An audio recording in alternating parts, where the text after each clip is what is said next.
L'empereur du mal est de sortie pour faire le ménage dans l'univers, accompagné de toute son armée à rassembler chez JD World. Je vous mets les liens et les codes promo en description. De mon côté, très agréablement surpris par la qualité de ces pièces et c'est vraiment bien pratique de n'avoir que le pied à fixer. Toute cette gamme de figurines, hormis le socle, est en un seul morceau uni, sans coupure au niveau des membres ou autres qui ici ne sont pas assemblés. Les magazines japonais V-Jump y sont également dispo, dont le dernier qui a marqué avec l'énorme twist Boruto et plus sagement avec le début de l'arc super-héros de DBS qui fait tout de même office de couverture à l'effigie de Gohan et Piccolo. Piccolo qui est également à l'honneur en figurine en plein Makako Sapo. Tout provient du Japon.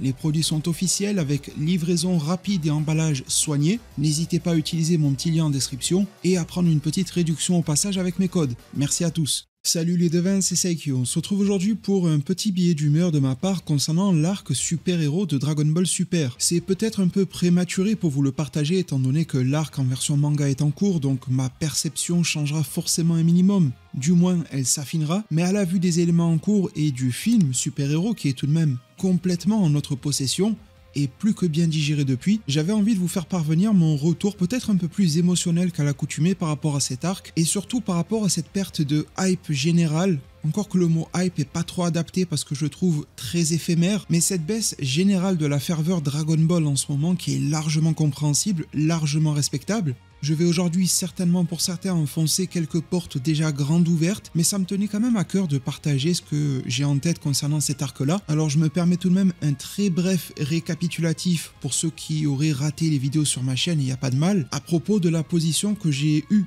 concernant le film, sa préquelle et son manga actuellement. Concernant le film, ma review est disponible sur la chaîne, le lien sera sûrement en description de cette vidéo. J'avais détaillé énormément d'éléments. Forcément, je ne pourrais pas revenir là-dessus aujourd'hui, ça va perdre en nuances, mais j'avais clôturé par une phase de conclusion qui résumait bien ma pensée, à savoir que j'avais trouvé le film sympathique, mais que je ne souhaitais plus en voir de la sorte à l'avenir, et que c'était alors préférable pour moi que la formule super-héros reste sous format de one-shot, ou de quelque chose de très espacé, une fois tous les 5 ans ou je ne sais quoi, tandis que pour moi la formule presque parfaite avait été trouvée avec le film Dragon Ball Super Broly, à la différence près qu'à l'avenir il faudrait arrêter de canoniser des personnages du passé à l'appel, même si la réécriture de Broly pour moi était réussie, et prendre également acte du fait à l'avenir, si la formule Broly avait été conservée, que hyper le monde entier sur un giga combat, une affiche Gogeta Blue Broly, ça marche quelquefois, mais pas tout le temps. En réutilisant la formule Broly, il aurait donc aussi fallu nourrir le scénario, muscler l'écriture, mais c'était quand même quelque chose de faisable.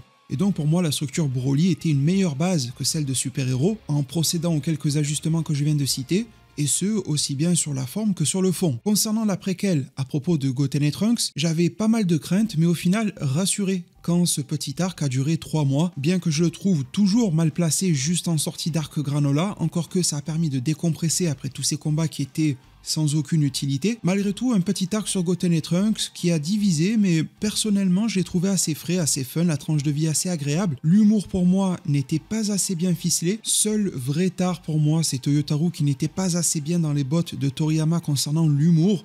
Il a essayé, c'est louable, mais c'était pas spécialement réussi. Bon, ça reste grosso modo du détail, bien que l'humour est une des prépondérantes chez Toriyama. Et actuellement, au rythme de 1 chapitre par mois toujours, nous lisons le film réadapté en version manga, avec d'ores et déjà ses réajustements. Comme je l'ai déjà dit sur les réseaux ou peut-être même en vidéo, je m'en serais clairement passé, mais maintenant qu'il est là, on va composer tranquillement avec. J'arrive à apprécier les ajouts et ajustements du manga, mais je ne peux pas m'empêcher de m'ennuyer devant les redites par rapport au film que j'ai déjà vu un grand nombre de fois, aussi bien en tant que fan de Dragon Ball que pour le bien de ma chaîne YouTube. Tout cela pour en arriver au fait qu'aujourd'hui j'aimerais vous parler de ce qui pour moi semble être le vrai problème de l'arc super-héros. À l'heure actuelle, beaucoup de monde se désintéresse de Dragon Ball Super, et ça je le lis tous les jours, je n'invente rien, c'est sur ma chaîne YouTube, dans les diverses zones commentaires de mes différentes vidéos, on ne cesse de me dire que Dragon Ball Super est devenu mauvais, nul, et donc les personnes s'arrêtent. Alors je respecte totalement leurs avis, mais je pense que le curseur et les éléments de langage sont mal choisis. Peut-on réellement dire que l'arc super-héros est mauvais en tentant d'être objectif? Et vous savez que je suis plutôt partisan du fait que l'objectivité n'existe que dans de très rares cas, c'est donc extrêmement difficile de l'être aujourd'hui, mais en tentant de l'être, en tentant de s'approcher de cette fameuse objectivité, j'ai envie de dire que non, l'arc super-héros n'est pas mauvais. Sa construction est cohérente, il y a quelques petites tares, bien sûr. Le coup de la méditation avec Goku, etc., on l'a toujours pas digéré. Mais dans l'ensemble, au global, l'arc tient sur ses pattes. Malgré tout, une fois que l'on a terminé le film, il y a aussi quelques ajustements à faire concernant les transformations de Piccolo et surtout de Gohan, sorti quasiment du chapeau. Peut-être que le manga s'y attellera, ça serait intéressant. On ne peut pas lui faire de gros reproches. À mon sens, l'arc super-héros est mieux écrit qu'un arc granola. Mais pourtant, aujourd'hui à date, début avril 2023, il y a un énorme désintérêt concernant super-héros. Et ça n'est pas lié qu'à sa redite en manga. C'était aussi le cas par rapport au film. Il y avait une grosse attente avant qu'il sorte, bien que relativement modérée par rapport à Broly. Et une fois que le film a été vu, presque plus personne n'en a parlé. Et j'ai eu l'impression, vous me direz en zone commentaire si je me trompe, que vous partagiez plus ou moins ma conclusion de review, à savoir que c'était un moment sympathique, mais que je n'avais pas forcément envie de revivre. Bon, manque de peau, le manga nous le fait revivre. Au moins, il a des dessins 2D traditionnels dans son escarcelle. Mais le cœur de mon propos aujourd'hui, c'est de soulever un paradoxe. On se désintéresse tous de cet arc super-héros, moi y compris, même si je suis actif dessus sur YouTube, en tant que fan de Dragon Ball Super, cet arc-là m'intéresse moins. Et justement, je pense qu'en parlant d'intérêt, on touche vraiment le sujet à vif. Ce n'est à mon sens pas la qualité de l'arc, pas sa construction, et même pas sa forme, donc c'est visuel qui cause problème, même si la 3D a quand même été énormément discutée et à juste titre. Et celle-là aussi, pour être tout à fait franc, je m'en passerai très bien. Mais je pense que le vrai problème, c'est le manque d'intérêt généré par cet arc-là, ce qu'il fait apparaître comme le cœur de sa proposition, parce qu'en marge, il y a de très belles choses dans cet arc super-héros. La mise en avant de la nouvelle génération, Pan, et on peut mettre Bra, Goten et Trunks en intégrant la préquelle, le renouveau de Piccolo, la mise en retrait de Goku et Vegeta pour une fois, mais tout cela, bien qu'ayant attisé nos regards, ne sont pas le cœur du scénario du film super-héros. C'est un film centré sur l'armée du ruban rouge, sa résurrection, la nouvelle génération du ruban rouge aussi, de nouveaux humains artificiels, les deux gamins, un entre guillemets remplaçant du Dr Gero en la présence du Dr Edo, un renvoi à la nostalgie avec Hachimaru par rapport au petit insecte espion du Dr Gero, une remise en avant détournée mais plus que visible du personnage de Cell via sa version Max, une nouvelle confrontation 2.0 face à Gohan adulte qui déverrouille une nouvelle transformation sous la colère comme à l'époque, et cette fois-ci c'est Gohan Beast. C'est donc tout un florilège à la fois d'effets nostalgie et de nouveautés que tente de nous apporter cet arc, mais pourtant ça peine à prendre. Ça peine énormément, malgré le fait qu'il est difficile techniquement de reprocher à ce film de manquer de qualité. Si l'on devait dresser un cahier des charges, ce film cocherait quasiment toutes les cases. Mais malheureusement pour ce film, et heureusement pour l'être humain, l'art ne fonctionne pas ainsi. Il faut arriver à toucher le cœur des gens, il faut arriver à susciter l'intérêt, à générer parfois des passions, et pas qu'avec 2-3 tours de passe-passe liés à la nostalgie et à ce qu'on a déjà connu. Et c'est là d'ailleurs où le film Dragon Ball Super Broly tirait son épingle du jeu. Bien évidemment qu'il était appuyé sur de nombreux éléments du passé de Dragon Ball, mais il venait cette fois-ci le reconstruire avec une approche totalement différente qui en plus cette fois-ci était adoubée par Akira Toriyama, alors que le Broly de 1993 était un scénario purement Toei Animation, avec ce perpétuel paradoxe d'Akira Toriyama de nous fournir ce que l'on attend le moins. Une grande majorité attendait le Broly qui fait absolument peur, qui est purement bestial, maléfique, pire qu'un démon. Eh bien ils ont eu un Broly au cœur doux qui a pu leur transférer visuellement certaines vibes du Broly de l'époque, notamment face à Goku et Seiji God dans sa forme Ikari, et encore dans sa forme Full Power face à Gogeta, mais la proposition des deux Broly est totalement incomparable, chacun aura sa préférence. Personnellement elle va à celui de 2018, malgré tout mon attachement et toute la nostalgie entourant celui de 93, il me semble bien que celui de 2018 a quelque chose à proposer, tandis que l'autre se veut limité. Enfin bon, même si un biais d'humeur est propice aux digressions, je vais éviter de me noyer à l'intérieur et revenir sur le propos principal, à savoir le manque d'intérêt. Je pense que si le film super-héros manque d'intérêt, c'est lié à plusieurs éléments dont déjà le choix de base de ramener le ruban rouge. Était-ce judicieux?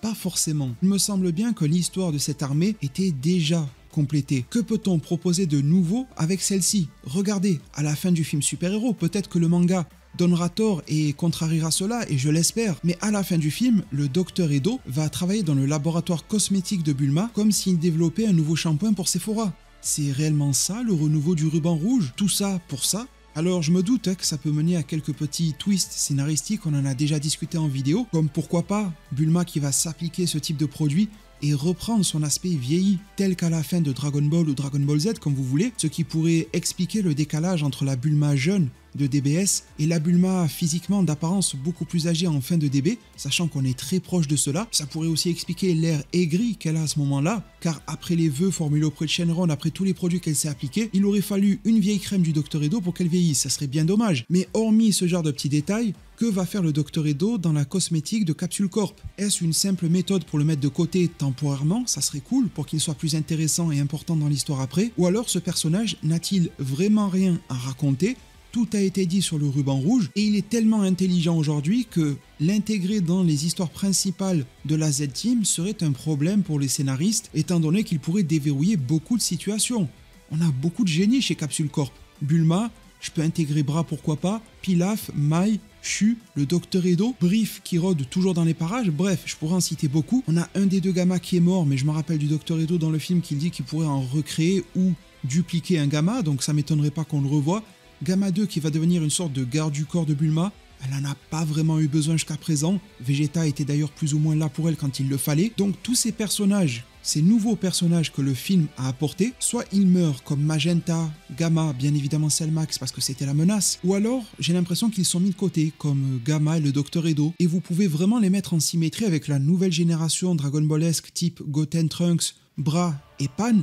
Eux on sent clairement qu'ils sont mis sur le devant et que des promesses implicites nous sont faites. Mais par contre du côté ruban rouge, on a l'impression qu'il y a zéro plan. Forcément ça nous motive pas. Comme je le disais, le choix du ruban rouge en soi est discutable. Le tout premier arc qui était lié à eux lorsque Goku était petit, c'était un bon arc de Dragon Ball à mon sens, mais je vous le cache pas, c'est loin d'être mon préféré. Pourtant, cette période de Dragon Ball, lorsque Goku est enfant, pour moi, elle rivalise facilement avec la période adulte. Je sais que le dévolu de la plupart de ceux qui m'écoutent va pour la période adulte, pour DBZ, pour ceux qui regardent l'anime, etc. Mais pour moi, l'enfance de Goku est loin d'être à négliger ni à sous-estimer. Il y a une qualité d'écriture, une qualité de l'aventure que l'on retrouve que très rarement par la suite dans Dragon Ball, et un juste équilibre à l'intérieur qui certes n'aurait pas pu durer très longtemps. C'est pour ça que Goku a grandi, que les récits sont devenus un peu plus matures et plus sérieux et plus puissants aussi. Mais c'est une période vraiment dorée pour moi de Dragon Ball et pour rien au monde je ne l'oublierai ou ne l'échangerai. Cependant, l'assaut du ruban rouge par Goku, c'est quand même assez peu digeste, surtout si vous le regardez en animé. La version manga passe assez bien, quand j'étais enfant je l'avais lu et relu des dizaines de fois assez facilement, mais je me rends compte aujourd'hui que lorsque j'essaie de faire découvrir Dragon Ball à mes proches, ils adhèrent à tout le récit, mais par contre il y a deux périodes qui sont très difficiles pour eux. C'est Raditz, voire le début de l'invasion Saiyan, les Sabaiman, Nappa, voilà, c'est un petit peu relou aussi pour eux. Et c'est aussi et surtout la période ruban rouge, Goku enfant. C'est extrêmement difficile pour eux de leur faire voir rien que la première fois. Et malgré le côté mythique qu'a cet arc-là, j'arrive facilement à comprendre ces personnes. C'est un arc assez difficile à apprécier. Et la fois suivante où le ruban rouge s'est manifesté et a cassé la baraque avec toutes ces créatures robotiques, artificielles, etc., ça a réussi, bien évidemment parce que l'éditeur de Toriyama l'a poussé vers quelque chose d'autre, parce que sinon Toriyama nous promettait quelque chose de beaucoup plus simpliste, centré sur Gero et 19, mais aussi parce que le récit autour du ruban rouge s'était recentré sur le Docteur Gero, sa conscience, sa vengeance et par extension ses créatures, jusqu'à l'ultime, à savoir Cell. Sachant qu'au final tout s'est imbriqué comme dans un puzzle. Hormis ces 16 et surtout ces 19 qui sont un petit peu des électrons libres, la construction paraît tellement fluide et logique, avec bien évidemment un final en apothéose. Alors que bon, le final de l'arc ruban rouge de Goku enfant,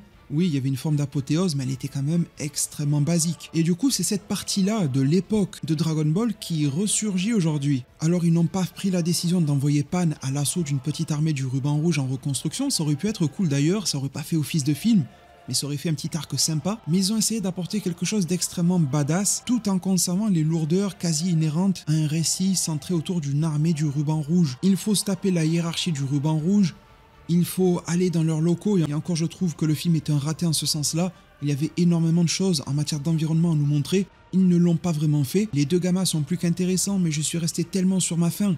J'ai même pas eu le temps de m'attacher à Gamma 2 qu'il était déjà mort. Cellmax, sur le papier, pourrait être intéressant, mais tel qu'il a été fait dans le film, c'est à peu près un fiasco. Ça pousse les héros comme Gohan à faire des choses de manière plutôt prématurée et inexpliquée au final. Qu'est-ce que Gohan Beast ?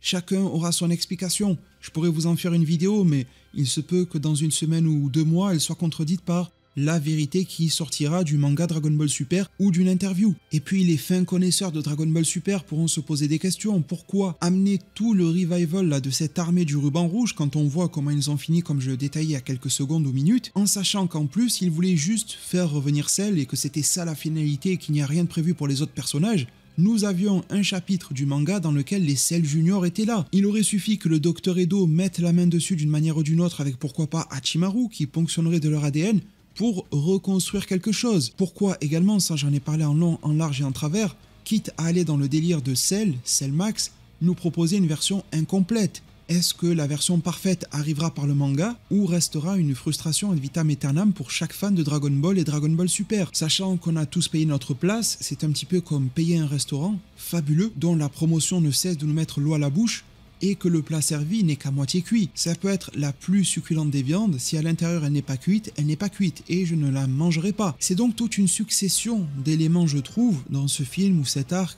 J'ai un peu du mal à juger pour l'arc vu que le manga est encore en cours, mais qui au final, leur produit égale à un intérêt en totale décroissance chez les fans de Dragon Ball et qui commence malheureusement à assimiler Dragon Ball Super et son arc actuel à un arc de mauvaise qualité. Chose que fondamentalement à mon sens il n'est pas, mais il est tristement fortement dénué d'intérêt. Surtout que l'overdose de super-héros ne s'arrête pas. Il y avait une promotion un petit peu étrange avant la sortie du film, mais déjà ça nous mettait dans l'ambiance.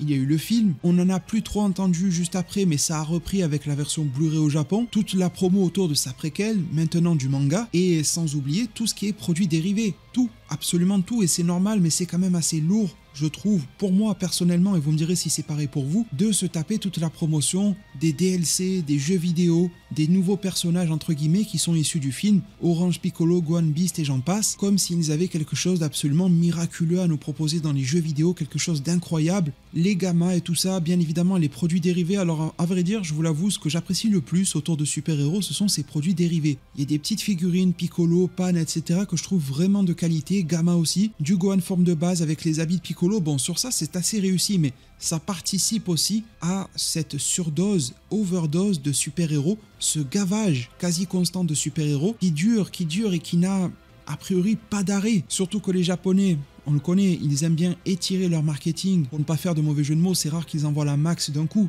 donc ils commencent vraiment crescendo.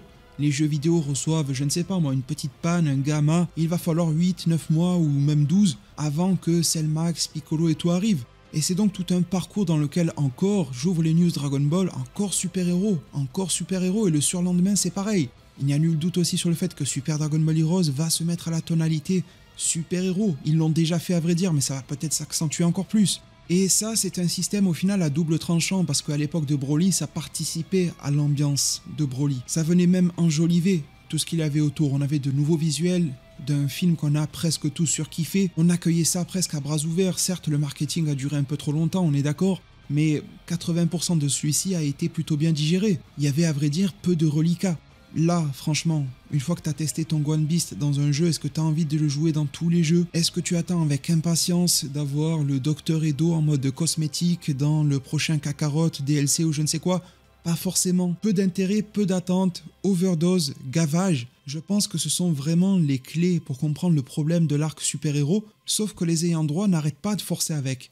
Ils n'arrêtent pas. Comme je l'ai dit, la manière de pratiquer le marketing et le commerce au Japon est très particulière, ce qui fait que pour le moment, ce tunnel, on n'en voit pas le bout. Et par là, et ça sera ma conclusion, c'est que les prochains plans qu'il y aurait ou non pour Dragon Ball, on n'en voit pas le jour officiellement. On a beau avoir des leaks, des rumeurs, des informations officieuses et tout ce que l'on veut, les officiels ne parlent pas concernant la suite de Dragon Ball Super, tout simplement parce que à l'heure actuelle, ils ont encore les yeux rivés vers la promotion de leur bébé super-héros. Il faudra donc attendre d'arriver à la minute et à la seconde du jour précis auquel ils auront choisi de créer une scission entre le précédent et le nouveau projet pour enfin se libérer de celui-ci. Ce qui veut dire que l'on n'avance même pas à vue, même pas avec l'horizon de se dire telle date, tel mois, il y aura le renouveau de Dragon Ball, il y aura quelque chose d'autre, la proposition va changer. Non. Quand l'on pense Dragon Ball Super aujourd'hui et à son avenir, on est obligé de penser super-héros. Et super-héros à ce jour, c'est, oui, une belle promesse par rapport à la nouvelle génération, malgré tout une promesse très modeste, peu développée, notamment du côté des héros, et du côté du ruban rouge, qui est le cœur du fond de l'histoire de super-héros, eh bien rien du tout. Je ne vais pas vous refaire mon laïus sur le Dr Edo et la cosmétique et tous ses acolytes, mais je pense que l'on s'est bien compris. Alors cette vidéo a probablement l'air un peu pessimiste, je ne pourrais pas vous en vouloir de le penser, mais c'est malheureusement l'état des lieux que je me sens obligé de faire par rapport à cette période super-héros que l'on nous impose, et je pense que malgré tout ce qu'elle a de bon sur le papier, elle est plus que néfaste pour Dragon Ball et Dragon Ball Super en général. Pour être un peu plus optimiste, je pense que Dragon Ball et Dragon Ball Super y survivra, ce n'est pas ça qui va enterrer Dragon Ball Super. Je pense que là les fans sont un petit peu comme Jiren en plein tournoi du pouvoir en méditation, ils sont un petit peu comme figés dans le temps que la douleur passe. Et dès que quelque chose d'autre leur sera proposé, le réveil sera tout de même grandiloquent. Mais là, on est encore actuellement en plein dedans. Peut-être, je l'espère en bout de course, ça on verra bien. Ça reste quand même assez difficile. Bien évidemment, toute proportion gardée, c'est un moindre problème dans la vie, on est bien d'accord. Mais qui, entre fans, n'est pas un moment très très cool à vivre, à traverser et à partager. Il n'y a pas grand chose à partager d'ailleurs, et ça serait bien qu'à terme Dragon Ball trouve son équilibre. Plutôt que d'avoir un arc qui surcharge en transformation et en combat pour ensuite avoir un arc avec une proposition dont l'intérêt peut être discutable, je pense que pour être plus fidèle à ce que Akira Toriyama a créé à son époque, il faudrait rééquilibrer les dosages et le maintenir à long terme. Là, on aurait des arcs beaucoup plus satisfaisants et des périodes Dragon Ballesques, certes morcelées, mais beaucoup plus excitantes à vivre en tant que fan. Mais très cher Devin, cela met un terme à ce billet d'humeur concernant l'arc super-héros et à mon sens, ces réelles problématiques de fond. J'espère que ce type de vidéo vous a plu, c'est pas forcément quelque chose que je vais répéter outre mesure sur la chaîne, mais pourquoi pas de temps en temps. Merci énormément dans cette période relativement basse et faible de Dragon Ball ou Dragon Ball Super d'être là sur la chaîne au soutien, c'est quelque chose qui me touche énormément. Prenez tous extrêmement bien soin de votre futur, et à plus pour de prochains arts divinatoires.